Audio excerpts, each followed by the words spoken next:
The scholars group YouTube channel में आपका बहुत बहुत स्वागत है।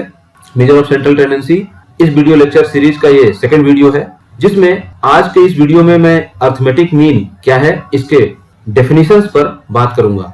पिछले वीडियो में मैंने मेजर ऑफ सेंट्रल टेंडेंसीज, इसके introduction, some characteristics of data set of observations, chief characteristics of an ideal measure of central tendencies, इन सब पर डिस्कशन किया था और ये बताया था कि total major of central tendencies कितने होते हैं। टोटल 5 टाइप्स के होते हैं: arithmetic mean, geometric mean, harmonic mean, median and mode. Total 5 types के होते हैं। अब हम अपने जो सेकंड वीडियो है उसमें अरिथमेटिक मीन और उससे रिलेटेड डेफिनेशंस को समझेंगे और अपने आने वाले वीडियोस में अरिथमेटिक मीन से ही रिलेटेड कंटेंट मैं प्रेजेंट करूंगा।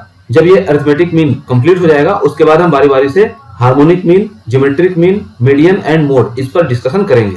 तो स्टार्ट करते हैं और ये समझते हैं कि अरिथमेटिक मीन क्या होता है। Let x1, x2, xn be n values of some variable x, then their arithmetic mean x bar is defined as।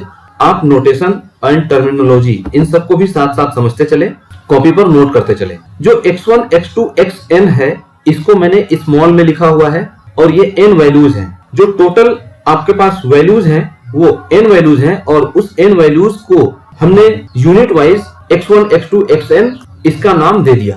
Then these be n values of some variable x, कोई एक variable है, उस variable x का ये कुछ values हैं।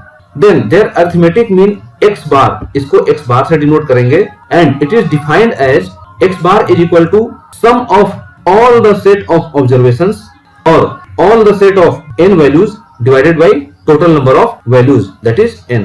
और इसको कुछ आप इस तरह से कहेंगे 1 divided by n summation I going 1 to n and xi।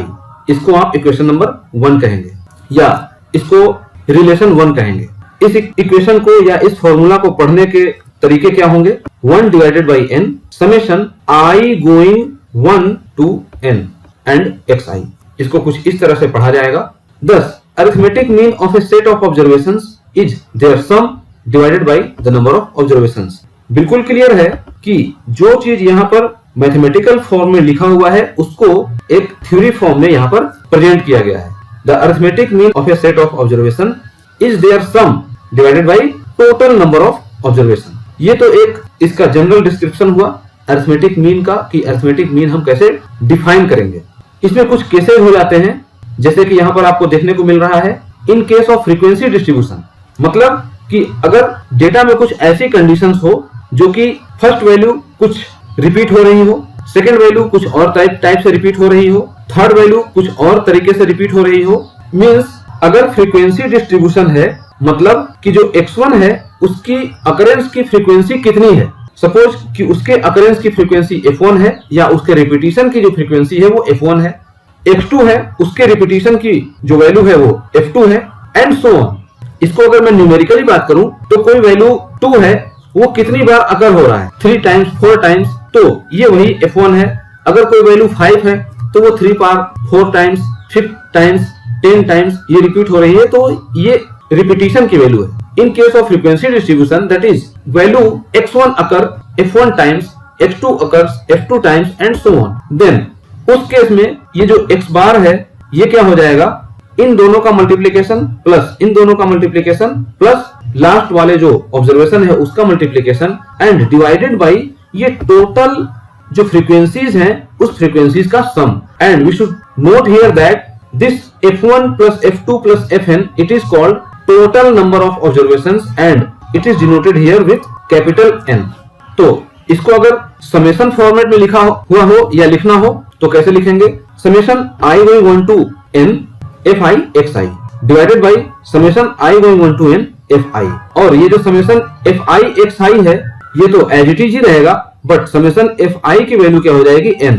Then x bar is equal to 1 upon n summation I going 1 to n fi xi। और ये हमारा सेकेंड इक्वेशन हो जाएगा जो कि arithmetic mean in case of frequency distribution where n is equal to this. तो arithmetic mean आपने क्या समझा कि अरिथमेटिक मीन क्या होता है? अगर वैल्यूज सिंगल तरीके से दिया हुआ हो तो इस पूरे वैल्यूज का सम divided by total number of values, और अगर इस वैल्यूज की फ्रीक्वेंसी भी हो तो फ्रीक्वेंसी का उस वैल्यू में मल्टीप्लाई कर लेते हैं और उसके बाद में टोटल फ्रीक्वेंसी को सम कर देते हैं और यही हमारा डिवाइड करने के बाद मीन होता है।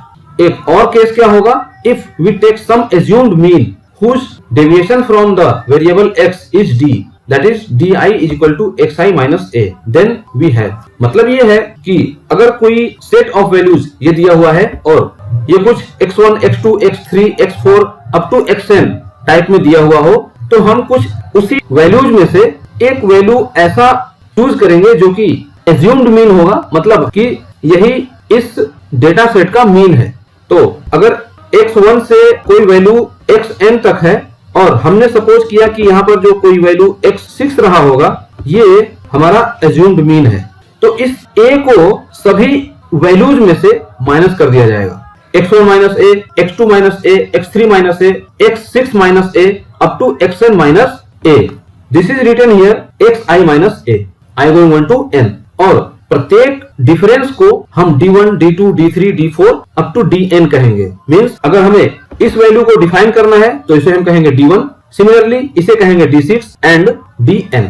तो अभी तक आपको क्लियर हो गया होगा कि अगर हम कोई एक एज्यूम्ड मीन ले ले और इस मीन को प्रत्येक वैल्यू में से माइनस कर दें तो वो वैल्यू क्या कहलाएगी, डेविएशन, एंड उस डेविएशन को हम d से रिप्रेजेंट करेंगे और प्रत्येक वैल्यू के लिए जो डेविएशन होगा वो d1, d2, d3, d4, dn होगा। देन उस केस में क्या होगा कि जो मीन है उस मीन में 1 upon n summation i going 1 to n इस fi का di से मल्टीप्लाई हो जाएगा, where di is equal to xi minus a। जब आप न्यूमेरिकल सॉल्व करेंगे तो ये चीजें समझ में आएंगी। फिलहाल यहाँ पर एक मैथमेटिकल फॉर्मुलेशन है, आप समझ सकते हैं कि अरिथमेटिक मीन का जो केस होगा ये सेकंड केस है। फर्स्ट में हमने उसके डेफिनेशन को समझा, उसके बाद जब case A B C D ऐसे चलेगा तो ए में हमने उसके फ्रीक्वेंसी डिस्ट्रीब्यूशन को देखा, बी में एज्यूम्ड मीन के बारे में समझ रहे हैं कि एज्यूम्ड मीन के केस में अरिथमेटिक मीन क्या होगा।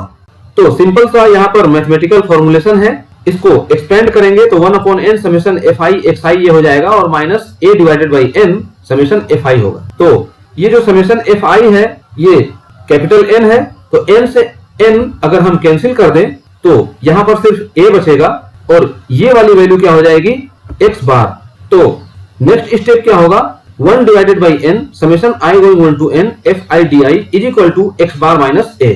तो x बार की वैल्यू यहाँ से क्या हो जाएगी, x bar is equal to a plus this term, या इसको अगर d के फॉर्म में लिखा जाना हो तो इसको क्या लिखेंगे, d बार। यहाँ पर देख सकते हैं 1 upon n summation i going 1 to n fi di it is equal to x bar minus a।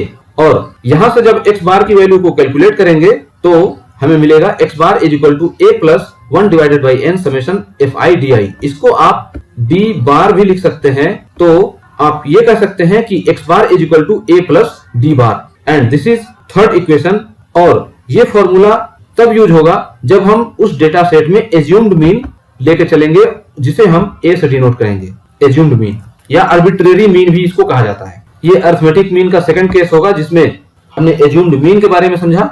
This result is used as A shortcut method for finding the arithmetic mean. आपसे examination में ये कहा जाएगा कि shortcut method का use करके arithmetic mean को calculate करें, तो इस शॉर्टकट मेथड का फॉर्मूला एज्यूम्ड मीन से हमें देखने को मिलता है। नाउ अगर कोई एक विड्थ भी हो उस डेटा सेट में, if h is the width of equal class intervals in a frequency table and u is the new variable defined as u is equal to x minus a divided by h। आपका data set कुछ इस तरह सा दिया हुआ हो जिसमें कि एक फ्रीक्वेंसी टेबल है और जो डेटा दिए हुए हैं वो एक क्लास इंटरवल के रूप में दिया हुआ हो, तो उस केस में अगर क्लास इंटरवल सबका सेम हो, मतलब 0 से 10, 10 से 20, 20 से 30 अप टू आगे जहां तक भी डेटा दिया हुआ हो, तो डेटा की जो नेचर इस टाइप का है कि उसके इंटरवल का जो विड्थ है वो सबका सेम है, 10 है। तो उसी 10 को यहाँ पर लिखा गया है कि if h is the width of equal class intervals in a frequency table and u is the new variable defined as, ये u कुछ इस तरीके से डिफाइन किया गया कि x minus a divided by h है, मतलब कि जो एज्यूम्ड मीन आपने लिया है उस एज्यूम्ड मीन से सभी वैल्यूज का डिफरेंस डिवाइडेड बाई h। तो उस केस में x क्या होगा, x is equal to a plus UH। ये सिंपल सा मैथमेटिक्स है, अलजेब्रिक मैथमेटिक्स। यहाँ से x की वैल्यू आप कैलकुलेट कर लेंगे, a प्लस UH होगा। देन वी हैव, अगर इन दोनों टर्म में fi से मल्टीप्लाई कर दिया जाए तो fi xi and fi bracket में a plus u h means कि जिस टर्म के लिए एज्यूम्ड मीन कैलकुलेट किया गया, इस एज्यूम्ड मीन के बेसिस पर u को कैलकुलेट किया गया, तो अगर फर्स्ट ऑब्जर्वेशन के लिए ये कैलकुलेट किया गया तो ये u1 होगा, सिमिलरली u2 होगा, u3 होगा एंड अप टू un होगा। तो इसको बेसिकली हम ui कह सकते हैं और जब fi से मल्टीप्लाई करेंगे दोनों साइड तो ये fi xi होगा और ये fi a प्लस hui होगा। दोनों तरफ अगर हम सम करते हैं तो summation i going 1 to n, summation i going 1 to n, और सिंपल सा अलजेब्राइक फॉर्मूलेशन है। जब इस पार्ट को ब्रेक करेंगे तो ये a समेशन fi होगा प्लस h समेशन fi होगा। इसमें ब्रेक करने का एक और रूल है कि जिस भी टर्म के साथ में i आ रहा है या i लगा हुआ है, मतलब कि वो वैल्यू वेरी कर रहा है, और जिसमें i या यहाँ पर जो भी टर्म्स है जो कि डेटा वेरी कर रहा है जिस वैल्यू से, वो नहीं लिखा हुआ है तो वो उस वैल्यू के लिए कांस्टेंट कहा जाएगा। तो यहाँ पर a क्या है? कांस्टेंट, जो कि हमने एज्यूम्ड मीन मान लिया है कि जो कि एक फिक्स वैल्यू है। h हमारा क्या है? फिक्स है। इस वजह से a बाहर आ गया और fi यहाँ पे अंदर आ गया, जिसमें जो अलग अलग fi का कंसिडर करने के बाद सम होगा, और सिमिलरली fi ui समेशन के साथ। नेक्स्ट टर्म में आप इसको इस तरह से समझ सकते हैं कि या तो इक्वल के दोनों साइड समेशन fi से आप डिवाइड कर देते हैं, या यहां से समेशन fi कॉमन ले लेते हैं। कॉमन लेकर के इधर ले आते हैं तो ये लेफ्ट साइड में 1 डिवाइडेड बाई समेशन fi हो जाता है और समेशन fi xi प्लस यहां से जब कॉमन लेंगे तो ये कैंसिल हो जाएगा, ये मतलब यहां से हट जाएगा और h के डिनोमिनेटर में ये समेशन fi आ जाएगा। और आपको ये पहले से मालूम है कि summation fi is equal to क्या होता है? n। सिमिलरली यहाँ भी हो जाएगा n, तो 1 upon n summation fi xi is equal to a plus h divided by capital N summation fi ui। और आपने फ्रीक्वेंसी डिस्ट्रीब्यूशन के केस में पढ़ा है, केस नंबर a में, कि this is equal to x bar होता है, तो ये x बार हो जाएगा equal to a plus h divided by n summation fi ui। और जिस तरह से आपने समेशन fi di को d बार लिखा था, सिमिलरली यहाँ पर a प्लस hu बार भी हो जाएगा, और ये इक्वेशन नंबर 4 कहलाएगा। तो आपने अरिथमेटिक मीन में सबसे पहले अरिथमेटिक मीन का डेफिनेशन देखा, इसके बाद उस मीन के ऊपर बेस्ड 3 केसेस देखे। पहला केस क्या था? फ्रीक्वेंसी डिस्ट्रीब्यूशन के केस में मीन क्या होगा, ये कुछ इस तरह से डिफाइन होगा। दूसरा आपने केस क्या देखा कि शॉर्टकट मेथड में हम उसी डेटा के बीच में से कोई एक वैल्यू कंसिडर कर लेते हैं और कंसिडर करने के बाद ये कहते हैं कि ये एक मीन है, और तब उसको हम सॉल्व करते हैं, जो कि शॉर्टकट मेथड से सॉल्व होता है। उसके फॉर्मूला को आपने देखा, di कैलकुलेट करते हैं, सारे वैल्यूज का डेविएशन देखते हैं, और सी में आपने देखा कि अगर क्लास इंटरवल इक्वल हो तो उस केस में हम उस इंटरवल के जो वैल्यूज हैं उसको h से डिफाइन करते हैं और एक नया वेरिएबल u डिफाइन करते हैं, और u is equal to x minus a divided by h होता है। तो अगर अलग अलग वैल्यूज के लिए u डिफाइन करें तो u1 u2 u3 ये होगा, and that particular case x1 x2 x3 xn होगा। सिंपल सा आपको ये एक क्वांटिटी मिल जाता है। इसके बाद आप अलजेब्राइक ट्रीटमेंट इसके साथ करते हैं, साथ में समेशन fi को लेकर चलते हैं, फाइनली आपको ये रिजल्ट मिलता है। तो सिंपल सा आप ये कह सकते हैं कि x bar is equal to a plus hu bar. ये एग्जामिनेशन में प्रूफ करने के लिए भी पूछा जाता है।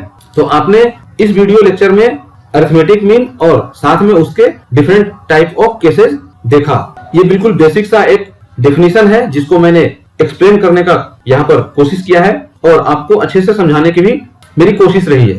तो इस वीडियो में बस इतना ही। आगे के वीडियो के लिए हमारे चैनल को सब्सक्राइब करिए, द स्कॉलर्स ग्रुप को लाइक करिए, और वीडियो अच्छा लगे तो अपने कलीग्स के साथ में जरूर शेयर करिए ताकि उनको भी ज्यादा फायदा हो। मिलते हैं नए वीडियो में नए कॉन्सेप्ट और नए मटेरियल के साथ, जो कि इसके आगे का सीरीज होगा। Thanks for watching.